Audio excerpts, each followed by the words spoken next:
Welcome to part 1 of Conscious Creation in the Intelligent Observer.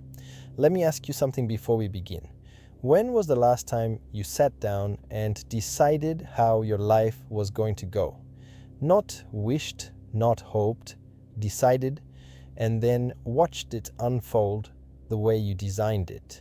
For most of us, the honest answer is that we cannot remember a single time. Because most of us are not really living our lives. We are reacting to them, something happens and we respond. A message arrives and we answer. A craving rises and we feed it. A fear appears and we obey it. We wake up, we get carried through the day by mood and momentum and other people's demands. And then we fall into bed at night wondering where the day actually went. And the strangest part of all is that we have started to call this normal. We call it being busy. We call it grown-up life. But there is a quiet cost to living this way. And almost nobody talks about it. The cost is that the years begin to blur together. One season folds into the next. You keep promising yourself that the real version of your life is coming soon once things settle down, once you have more time, once you finally get disciplined. And it never arrives. Not because you're lazy, not because you're weak, not because you lack willpower, but because nobody ever taught you that a life can be designed. We were taught how to pass exams and hold a job and follow instructions. We were never taught how to consciously shape the one thing we will spend every single moment inside of, which is our own experience of being alive. So let me tell you what this series is and what it is not. This is a place called Conscious Creation. And those two words carry the whole idea. The word creation means that you are shaping your life right now, whether you realize it or not. Every habit you repeat, every thought you rehearse, every person you keep close, every environment you walk into, all of it is quietly building the person you are becoming. You are always creating. The only real question is whether you are doing it consciously or by accident. Most people create their lives by accident. They inherit their habits, absorb their beliefs, react to their surroundings, and then call the result fate. The word conscious is the difference. To be conscious is to be awake to what is happening, to see the machinery, and to put your hand on it on purpose. That is what we are here to learn. How to stop being the passenger and become the one who decides the direction. Now, here's what I want you to understand about what is possible, because I do not want you to think this is a small promise. When a person begins to live consciously, the change does not stay in one corner of their life. It spreads. Your sleep improves, so your patience improves, so your relationship softens, so your stress drops, so your focus sharpens, so your work gets better, so your confidence grows, so you sleep even better. The whole system starts lifting itself. People who knew you start to ask what changed. And the truth is that nothing dramatic changed on the outside at first. What changed was that you stopped reacting and started designing. You stopped treating the symptoms of your life and started redesigning the structures underneath it.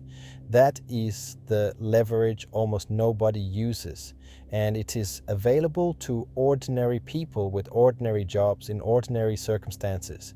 You do not need to be the smartest or the strongest or the most motivated. You need to learn how to become the architect of your own days. That skill can be learned.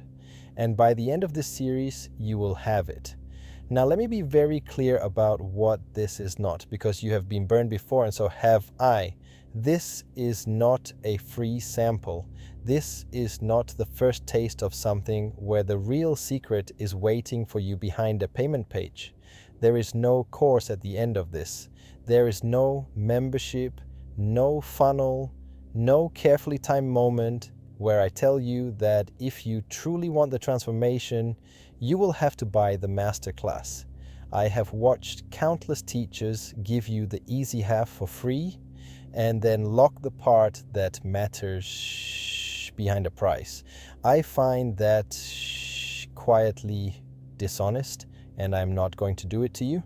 Everything I have learned, every method, every concept, every technique, every check and balance, all of it is going into these lectures in full, in order, for free. If something works, I will teach it to you completely. If something is only a comforting story with no substance, I will tell you that too. What others hold back, I am going to hand over. That is the entire point of this channel. Truth and clarity given freely to everyday people who are tired of being sold to. So who am I to say any of this? Let me tell you what I am not first. I am not a guru. I have no robes and no mountaintop and no claim to special powers. I am not standing above you. I am walking slightly ahead of you on the same road, turning around to point out the things I wish someone had pointed out to me. What I have done slowly and over many years is read. I read the old philosophers and the modern psychologists. I read the Stoics and the yogis and the scientists and the strange forgotten corners in between. And while I was reading, I was also making the usual mistakes, falling into the usual traps, feeling stuck in ways that I could not explain.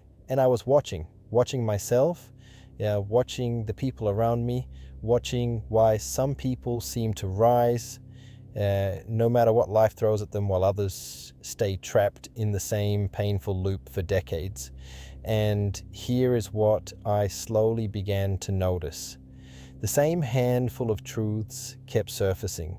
They surfaced in ancient spiritual texts written thousands of years ago. They surfaced in cold modern research. They surfaced in the quiet wisdom of people who had never read a single book, but had simply paid attention to their own lives.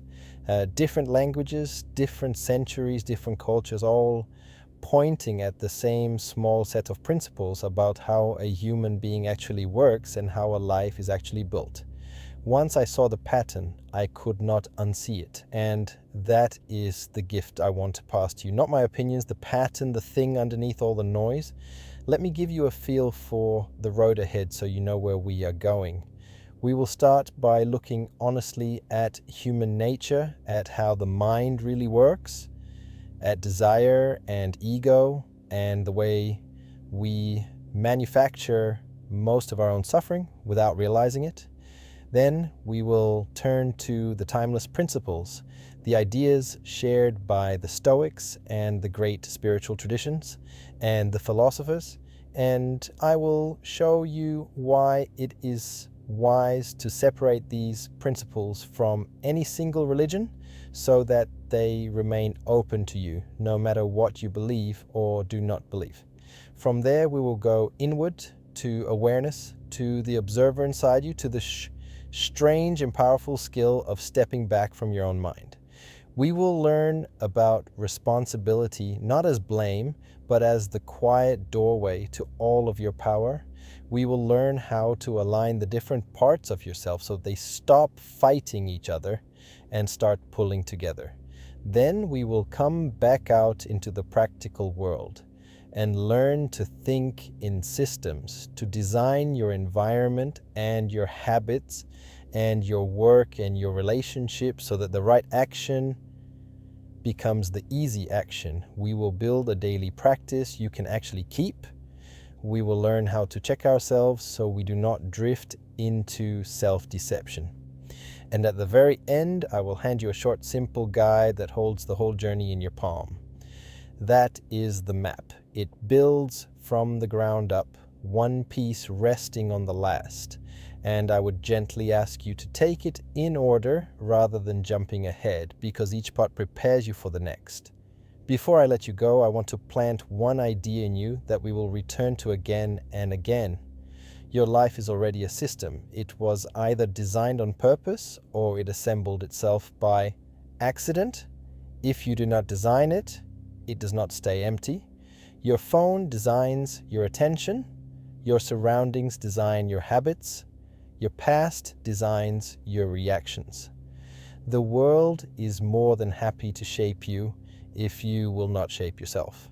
But the moment you wake up to this, the moment you become conscious of the systems running your life, something shifts that can never fully shift back. You gain leverage. You gain choice. You become, maybe for the first time, the author instead of the character. So that is where we begin, not with motivation, because motivation fades by tomorrow afternoon. We begin with seeing clearly, because once you learn to see the structure of your own life, you can never look at it the same way again. And from that seeing, everything else we are about to build becomes possible. I am glad you are here. Take a breath. Let us begin. Please subscribe for more of such well-researched intellectual sharing.